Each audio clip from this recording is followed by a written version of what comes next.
Carolyn Cooper with CFIN, and I'm here with Jim Beretta, President of Customer Attraction. Hi, Jim. Hey, Carolyn, thanks for having me on this morning.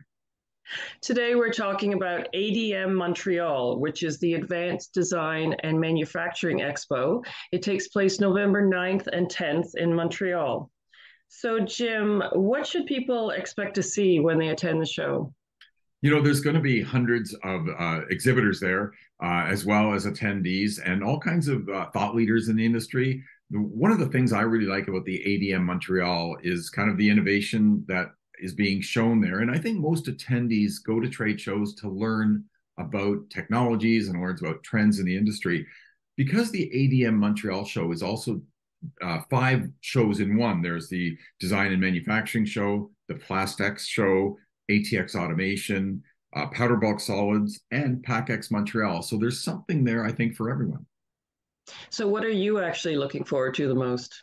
I've got a lot of friends in the industry. I have a podcast, and it's called the Robot Industry Podcast. I'm going to be talking to a lot of the robot manufacturers and the OEMs there.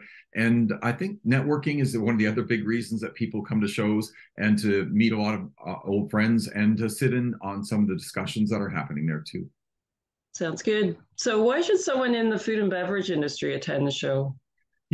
Trade shows are really a convenient way to learn a lot of things, to meet a lot of people, to see technologies in action, and to have some discussions that you just can't have over Zoom or over other technologies. And people will tell you things at trade shows that they wouldn't normally tell you. So there's a lot going on. CFIN is there. They have a booth. They're also moderating some discussion panels, and so you get a lot packed into 2 days. So that's one of the reasons I attend a lot of trade shows, and it's just a really good use of time. Sounds good. Thanks again, Jim. Thanks, Carolyn.